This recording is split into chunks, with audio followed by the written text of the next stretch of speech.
Hey guys, it's Car Guy 11. I have another Jeep video for you guys today.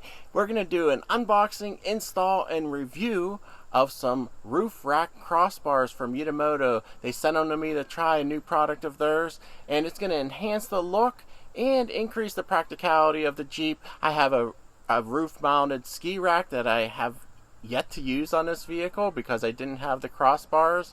Also, you could put ladders, you could put kayaks on top. It'll really enhance the practicality of the Jeep. So let's get to the unboxing. The bars look nicely wrapped with bubble wrap. Alright. And here's the second one. Same thing. No instructions, but it does have some tools in here for installation for the bolts on top. And it does give you a customer support number. The quality looks good. The end pieces are plastic with rubber end pieces to clamp onto the rails. The middle is an aluminum coated, and it looks like a pretty easy install. They are marked front and rear. So let's go ahead and get them on the vehicle. First thing I'm going to do is loosen the top bolt with the supplied tool. You're going to want to loosen them enough where you can twist the bottom piece over, and of course this is rubber lined and it'll fit over the crossbar, and then just tighten them up.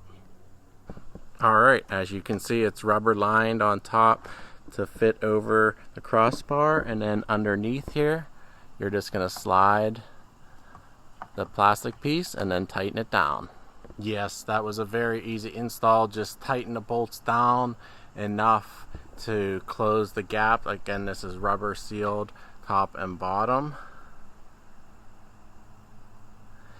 But yeah, before we give the final review, let's go for a ride, make sure they don't cause a lot of wind noise, and I'll also show you some more exterior shots.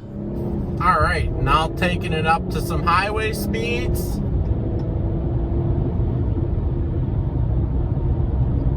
I'm not hearing too much. It is a rather windy day. I hear a little bit of wind, but that's a normal wind noise. Yeah, and you're going to want to make sure you orient them the correct way. It is on the label, front and rear. It's like a wing design, so you want to make sure they're the right way. Up to 70 miles an hour here. Still pretty good. Pretty good. So yeah, I would say they passed the wind noise test. So overall, guys, I think they are good value. I like how they give the Jeep a little bit more rugged look. Tell me what you think of them in the comments below and what you use crossbars for. Also, check out the Amazon link in the description if you're interested in these. Thanks for watching this one. I hope you enjoyed it, and I'll see you in the next video.